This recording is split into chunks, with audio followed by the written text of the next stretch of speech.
Miren otro lado. Y los primeros momentos de nosotros como sobrevivientes del terrorismo de Estado ha sido muy difícil. Hemos tenido que pasar estigmatizaciones. Recuerdo que los vecinos que nos veían en la calle se cruzaban de vereda porque no nos querían ver. Era tanto el terror, el miedo en la población por las fuerzas represivas que impuso todas estas situaciones de angustia y zozobra para los que fuimos detenidos, desaparecidos y para los que sufrimos el terrorismo de Estado. Así que ahora me complace ver a tanta gente que sigue con la... Porque digo que la memoria es arisca, la memoria no se deja vencer. Seguimos reivindicando nuestros 30.000 detenidos desaparecidos y sigue vigente la consigna verdad, memoria y justicia. Muchas gracias, compañeros.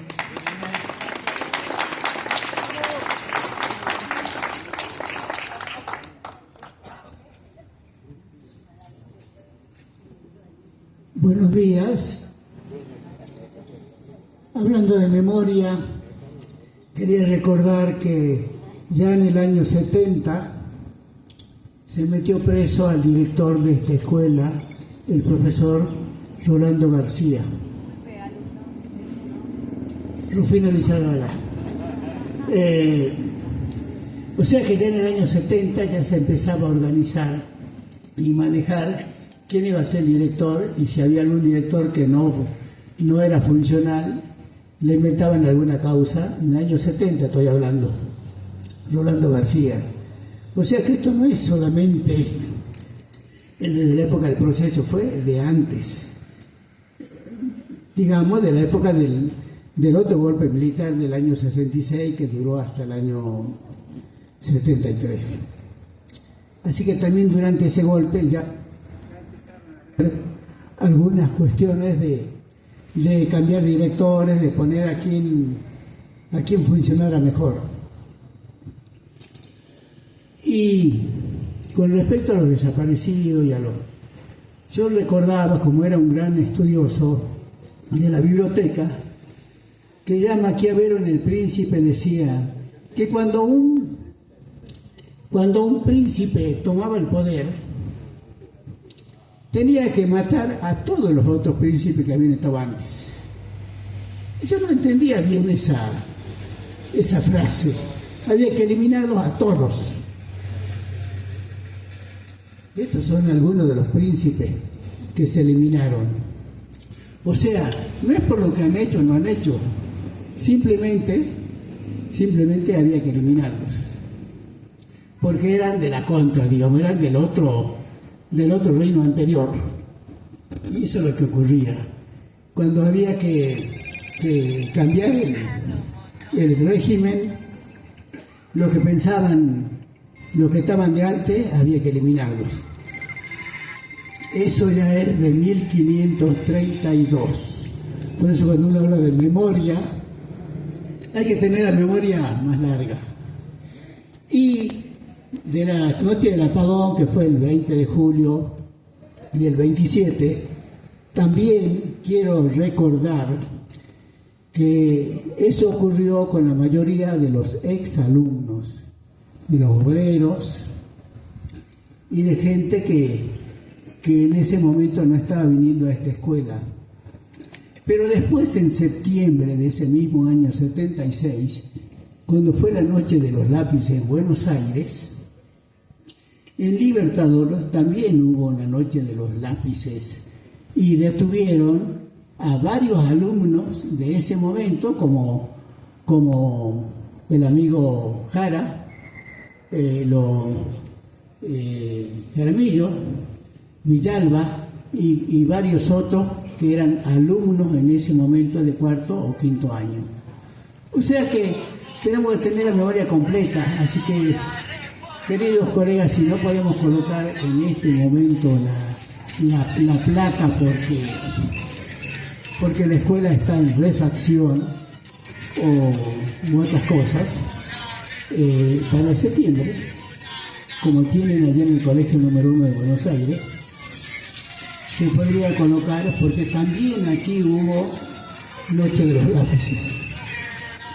Por lo tanto, hay que recordar todo, no solamente el 20 de julio, sino también el 20 de julio, el 27, el 16 de septiembre y todos los años anteriores, 74 y 75, antes de golpe, que también ya hubo detenciones y desapariciones. Realmente, Libertador fue una zona muy castigada porque lógicamente en el cambio de poder, uno de los príncipes que tomó el poder estaba acá. Entonces todos los príncipes antiguos tenían que desaparecer. Eso es lo que ocurrió.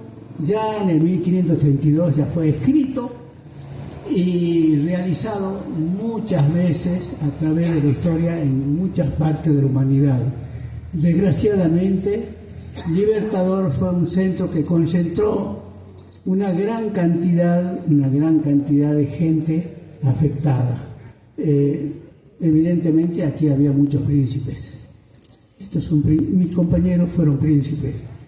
Así que así los quiero recordar como gente que pertenecía a una avanzada intelectual, más que nada, que pensaban, que tenían conciencia y que seguramente si hubiesen estado vivos hubieran habido muchos José Mujica, muchos Pepe Mujica en América Latina, y seguramente Ledesma hubiese sido una gran cuna de Pepe Mujica. Simplemente eso quería comentarles. Gracias.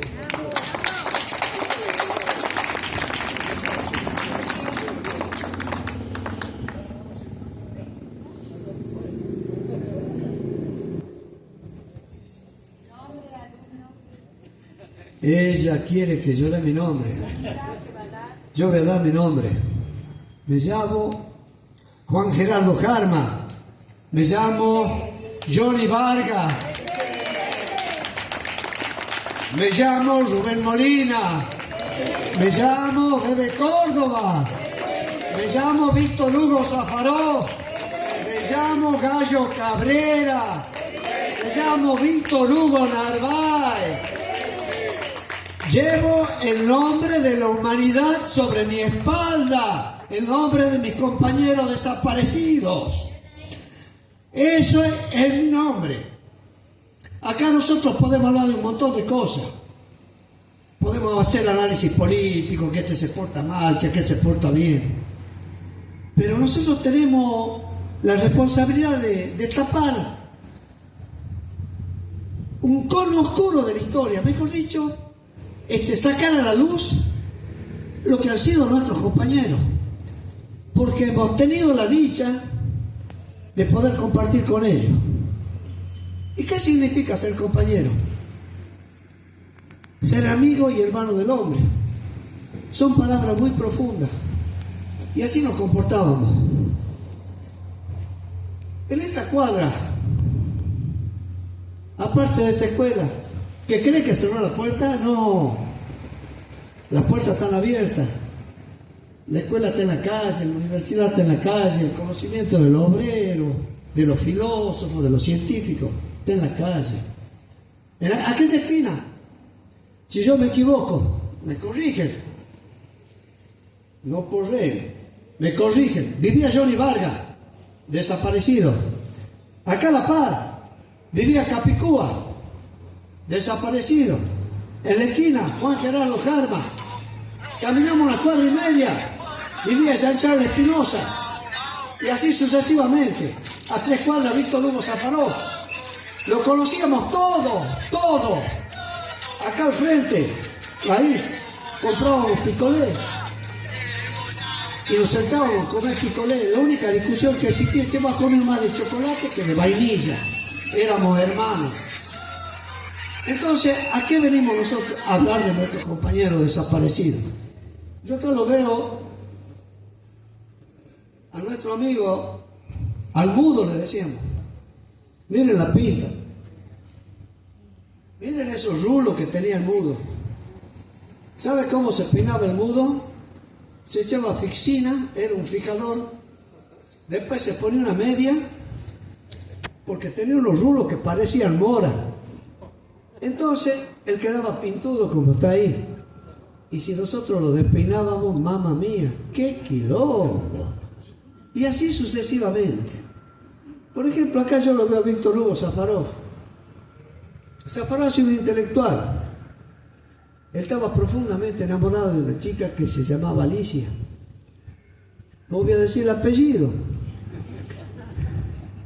Entonces, él le gustaba leer el romanticismo. Lo leía Becker.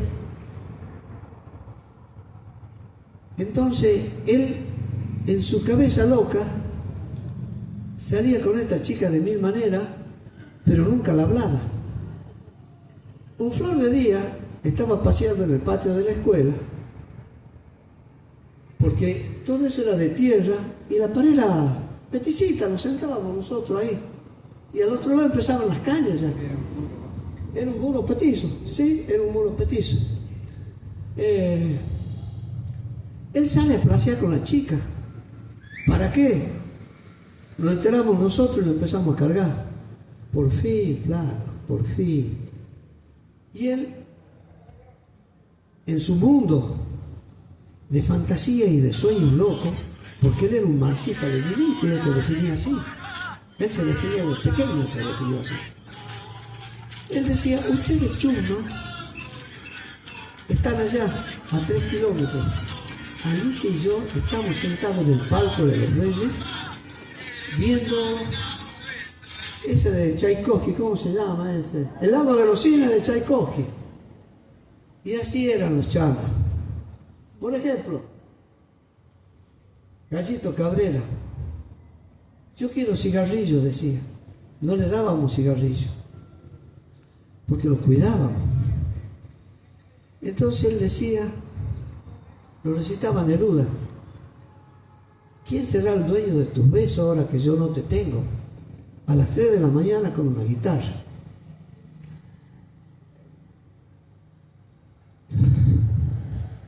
¿Por qué hablo así de estos changos yo? Porque eran los changos llenos de humanidad, de un compromiso profundo con la sociedad. Eran grandes amigos. Algunos se dedicaban a la política y otros no, de los que están desaparecidos. Y de los que se dedicaban a la política nunca han cobrado un mango. No saben lo que es cobrar un mango. El otro día yo hablaba con una persona en la calle y le pregunto, ¿a qué te dedicas? Me dedico a la política. ¿Y qué haces? Recorro los barrios, dice, y de acuerdo a lo que veo le voy a contar tal y tal concejal. Esos no son políticos, son testaferros de los asesinos. Políticos son, como lo definía, no me da el nombre, como lo definía un gran personaje, son aquellos que hacen cosas a favor del pueblo desde que nacen hasta que mueren. Esos son los políticos, no porque sea radical. Si nosotros vemos radicales que están firmando cada cosa en contra de los derechos humanos, en contra de los trabajadores, ¿cómo se van a llamar políticos esos tipos? ¿No le escucharon usted a Milei hablar de casta? ¿Cómo lo puede venir a hablar? ¿En qué siglo estamos nosotros? Venir a hablar de casta. Está negando la revolución industrial que nació en 1600 en Inglaterra. Y en el 1500 ya no había vestigios, han empezado ya los primeros que trabajaban, los primeros artesanos. Y lo está llevando a la práctica porque está destruyendo la industria. Bueno, eso lo comprendíamos perfectamente porque lo hablábamos. Permanentemente lo hablábamos. Por ejemplo,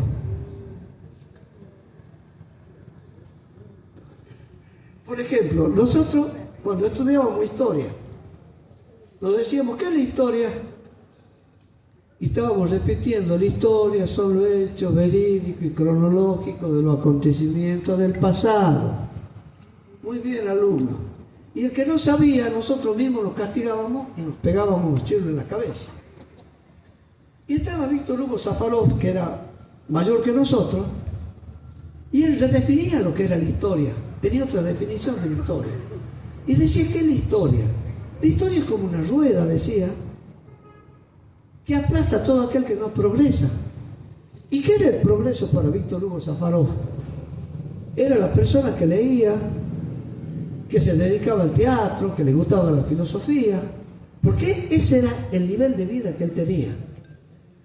Después, con el tiempo, hemos seguido redefiniendo lo que era la historia.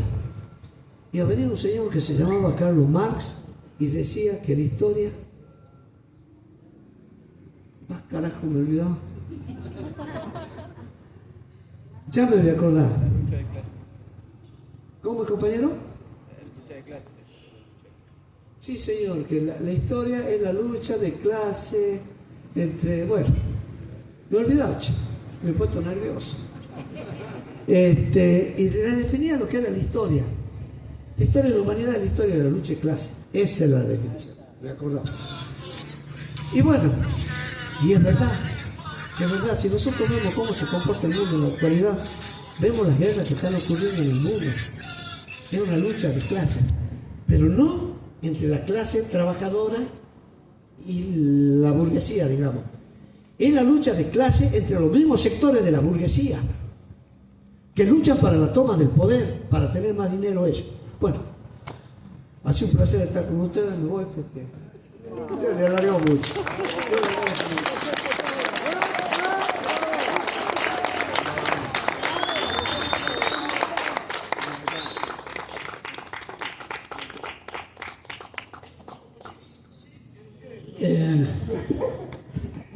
Soy Óscar Alfaro, ex preso político. ¿Sabe qué? En esta cuestión de quiénes somos, a veces se torna un poco difícil, ¿no? O sea, porque cuando uno dice qué es o qué es lo que hace, está poniendo su vida delante, ¿no? Categorizar a las personas es difícil a veces. Pero acá estamos recordando la noche del apagón. Creo que todos los que estamos acá estamos cargando toda nuestra experiencia de vida, desde que nacimos, cómo nos criaron, las escuelas a las que fuimos. Estamos cargando con nosotros toda la historia familiar, estamos cargando con nosotros todas las vivencias que nos hicieron felices, que nos hicieron tristes, que nos hicieron reír, llorar. Pero ellos lo cargaron nada más que hasta los 22 años, hasta los 20, algunos 22, 23. Esa es la experiencia de vida que tuvieron. Así que tenemos que estar felices nosotros de que, además de esa experiencia que pudimos compartir con ellos, podemos contarla hoy en día. Como bien decían mis compañeros, podemos hacer todos los análisis políticos, ideológicos, ¿sí?, de las realidades que se están viviendo en el mundo, acá en Palestina, en Norteamérica. Ahora estamos desglosando toda la cuestión del mundial, haciendo todos nuestros análisis también políticos, ideológicos sobre el mundial. Ellos no lo pudieron hacer, no lo pueden hacer, pero nos tienen a nosotros. Nos tienen a nosotros para seguir esa lucha. Ellos no necesitaron, con sus 22 años, lo único que tenían era una creencia, un compromiso una ideología que comenzaban a abrazar, no sin mucha cuestión política,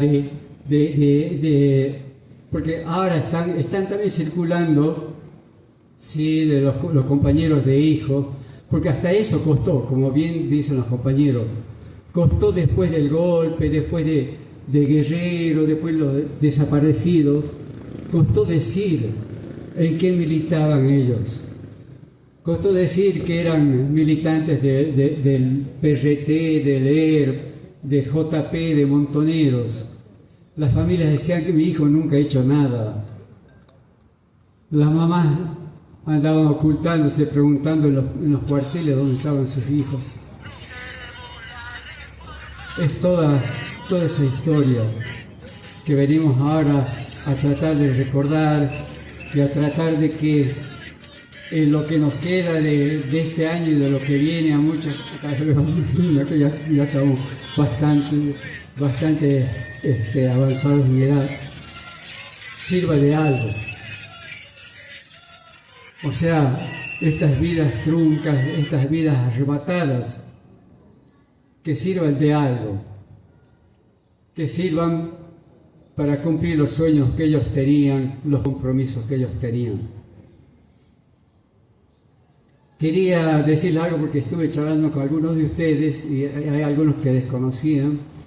En este momento, en Yala, acá que está a unos kilómetros de San Salvador de Jujuy, el río agarró parte del cementerio viejo de Yala y salieron algunos cuerpos que fueron arrastrados, que fueron descubiertos. Dicen que hay algunos cuerpos que están en bolsas negras. Bueno, si están en bolsas negras no son enterramientos ancestrales, porque ellos tenían otros rituales, otras maneras de enterrar sus difuntos. Nosotros, Inés está acá, con Inés presentamos la primer querella, el primer pedido al juzgado por la búsqueda de los restos de nuestros compañeros. Cuando ya estaban todos los juicios de lesa ya encaminados y ya más o menos estaba todo eso ya como, incluso ya tuvimos las primeras condenas que ustedes ya conocen, porque la mayoría que estamos acá somos militantes. Ahí pusimos la demanda esta de búsqueda de los restos. Así que en este momento está la jueza federal, Karina, bueno, el nombre es medio difícil, no lo puedo acordar. Hay gente de gendarmería, hay gente del equipo antropológico de la UNJU que está en Yala, con los gazebos, están haciendo los desenterramientos.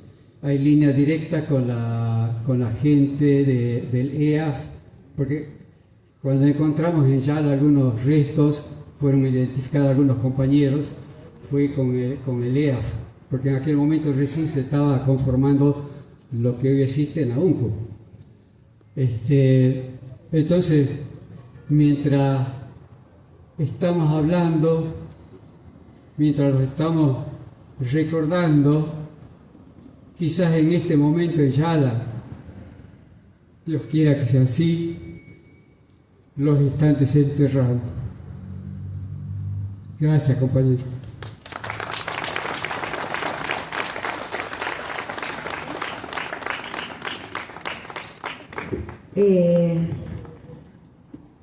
Ese trabajo de organizarse, de pensar, de buscar, de presentar documentación, de ir a donde apareció un cuerpo, donde está, lo han hecho los organismos, lo han hecho los familiares, dejaban todo para ir corriendo hasta donde está y lo siguen haciendo y lo vamos a seguir haciendo.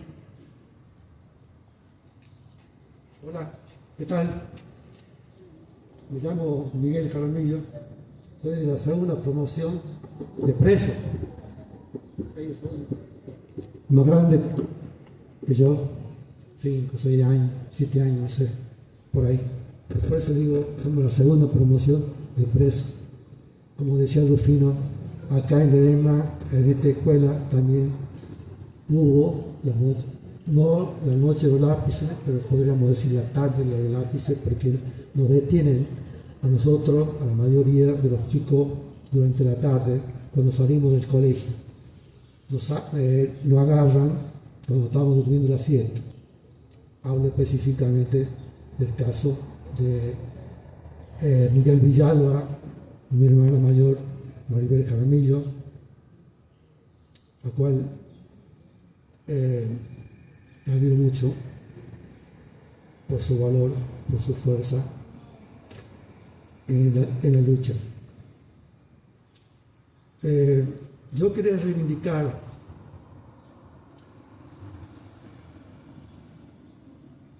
la identidad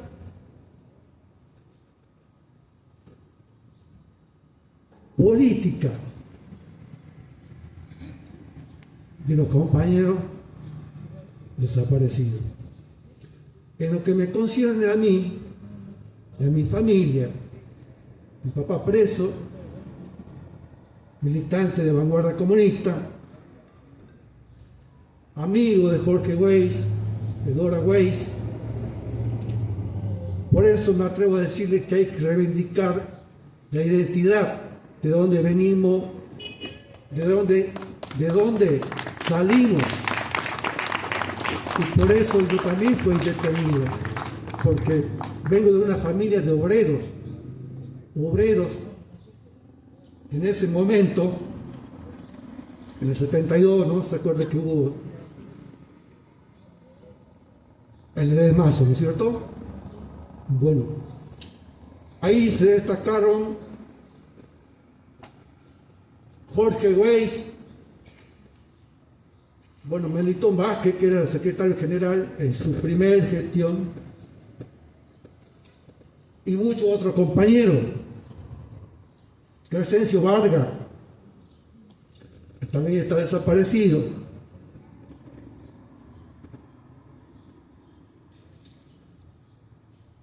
Por eso me quiero referir y hacerle un honor y gloria a esa familia, a la familia Güey, que dejó su vida, fueron exiliados, pasaron tantas cosas. Como si también mi familia quedó diezmada porque papá preso, hermana presa y yo preso. Y le voy a contar una anécdota. Estando preso ahí en la cárcel de Gorriti, bueno, primero que me cortó el pelo, que sé yo, como si fuera colimba, ¿vio? Me llevan a la celda. Qué casualidad, justo al ladito de la celda de Jorge Güey, al quien yo admiro mucho y que siempre lo he llevado como un referente en toda mi carrera política, desde que empecé a militar, desde que tenía 13 años hasta la actualidad. Y cuando estaba en la universidad, me acuerdo, también militando, que en la universidad también llegué a formar parte del gobierno de la universidad como estudiante, siendo consejero académico, consejero superior, hasta que me recibí, bueno, pasamos a otra cosa. Pero no quiero salir del tema, quiero seguir reivindicando a la gente desaparecida. Precisamente a esa generación que lucharon, ¿no es cierto?, por querer cambiar la lucha acá en Libertador, porque todos los sindicatos anteriores del 72 eran sindicatos entregados, sindicatos que no defendían al trabajador, sindicatos patronales. Así era la jerga que se hablaba en ese momento. Quiero destacar también, con 26 años vino de Córdoba Carlos Ernesto Patrignani, que también está desaparecido. Y quiero hacerlo también un honor y gloria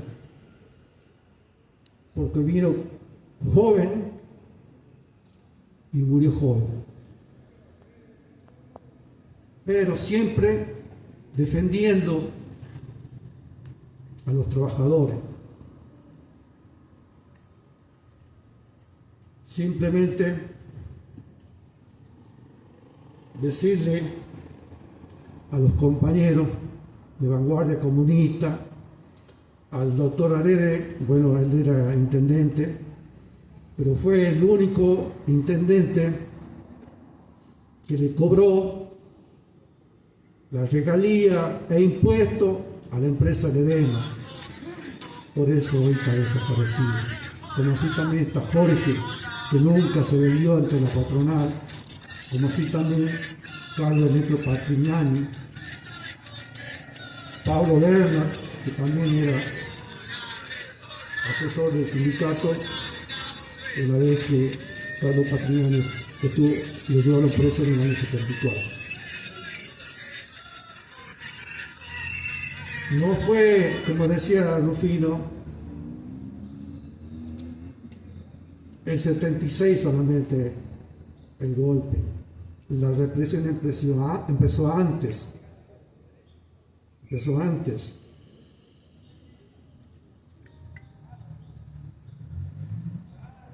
Bueno, estoy un poco emocionado, pero siempre he sido fiel,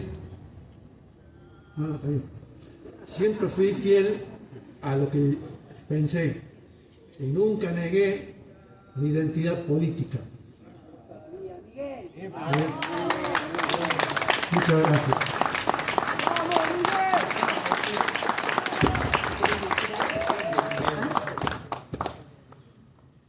Buenos días, muchas gracias por escuchar a todos los compañeros.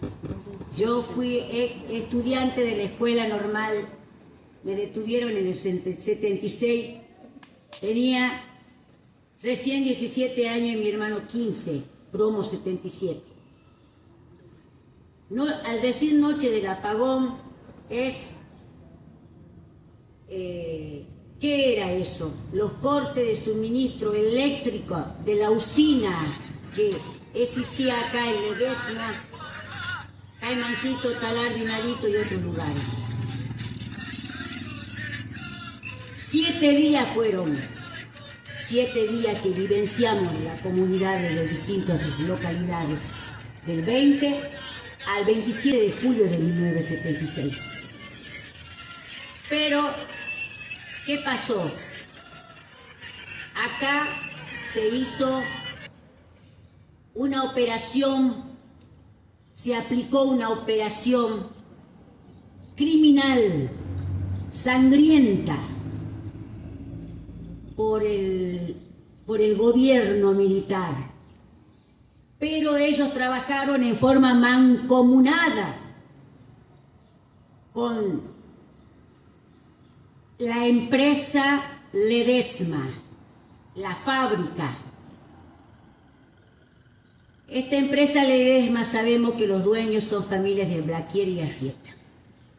Entonces, como estaba en un gobierno militar, donde estaba comandado por Jorge Rafael Videla, en el 76, aplicaron un plan estratégico. ¿En qué consistía? Persecuciones, detenciones, había represión, había torturaciones, había violaciones dirigidas a 400 personas. ¿Y quiénes eran esas personas?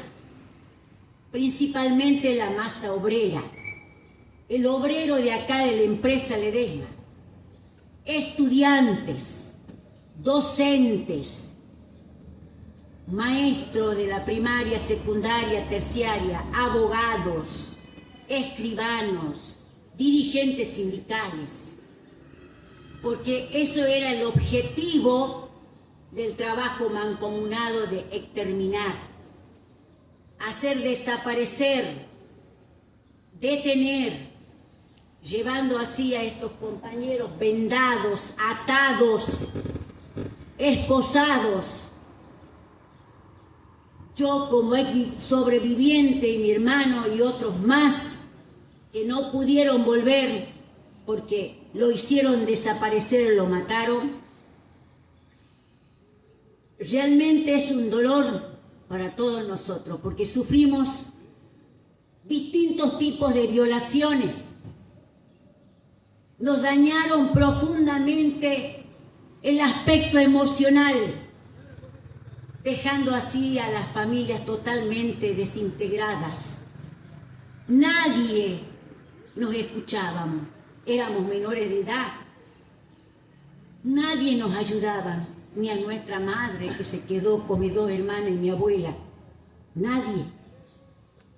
Y ya pasaron 50 años que realmente no se hace justicia. Sigue la impunidad, el retraso, la demora para esos responsables que cometieron una injusticia con nosotros. Y es como dice mi hermano, hay que destacar a personas que realmente tenían principios ideales. ¿Por qué atacaban a la masa obrera? Porque no quería que su familia tenga un bienestar, que nosotros como hijos no podamos estudiar, no podamos tener un oficio, una profesión que nos sirva como proyecto de vida a futuro. Ese es el objetivo. No quieren a esas personas, quieren analfabetos, quieren que sean explotada la comunidad, la población de nuestro país. Y de esa manera no podemos admitir las atrocidades que hizo el gobierno militar, cívico, eclesiástico, empresarial, porque acá todos trabajaron en forma conjunta. Y con el tiempo, cuando nosotros realmente nos dieron la libertad, siguen nuestros principios y nuestro legado de nuestros padres y de estas personas que se sacrificaron, y amigo y familia de mis papás, los Weiss, Jorge, Dora Rebeche de Weiss. Cuando a mí me detuvieron, me colocaban la pistola y me querían obligar a decir que yo en esa casa, ¿qué veía? Yo no veía nada malo. Querían que yo diga que había armas y que si no decía me iban a matar. Todas esas humillaciones en las que tuve que pasar. Una violación como persona, de no tener la libertad en primer lugar y de no poder higienizarme 2, 3 semanas con mi hermano y luego ir a la cárcel. Es terrorífico lo que viví, pero a pesar de eso, sigue acá internalizados los principios, y eso se debe transmitir a las generaciones de la familia y de la comunidad y de la sociedad de nuestro país. Nada más.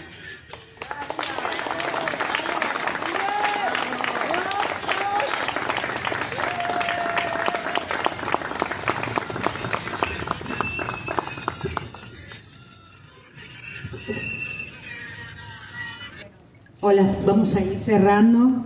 Si alguien más quiere hacer uso de la palabra, este es el momento, el espacio. Mercedes. Por acá.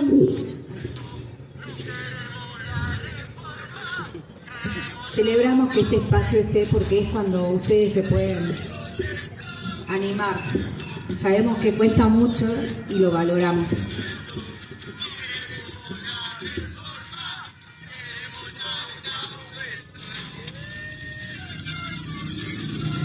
Buenos días. Mi nombre es Mercedes Maidana. Yo no estuve acá en la escuela, pero me tocó.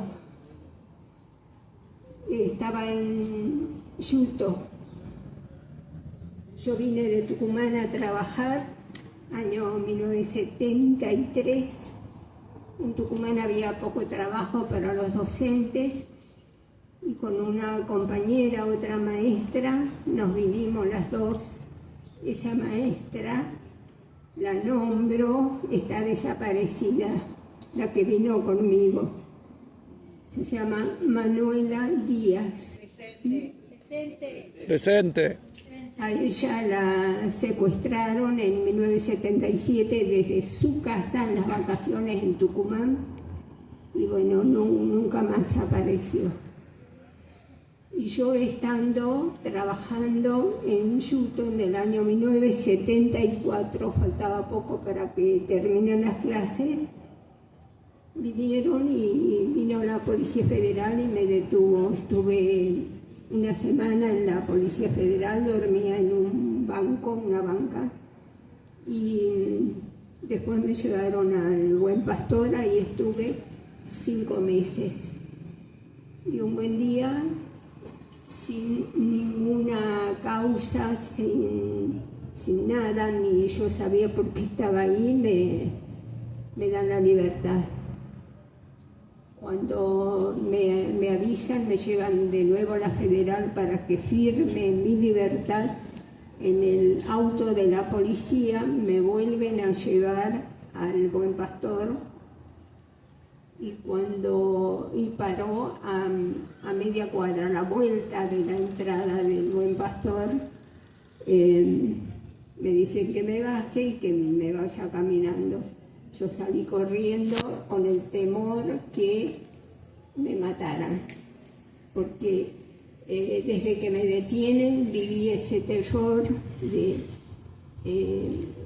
en algún momento que me lleven a Tucumán y bueno, me maten. Ese era mi temor en ese tiempo. Aún hoy yo siento en mi estómago ese miedo todavía cada vez que recuerdo. Y gracias a Dios digo, estoy viva, por eso quiero dar mi testimonio y solidarizarme con todos los que han sufrido. Pienso en mi compañera que debe haber sufrido mucho cuando la secuestran y después hoy no sabemos dónde estará su cuerpo. Así que, gracias.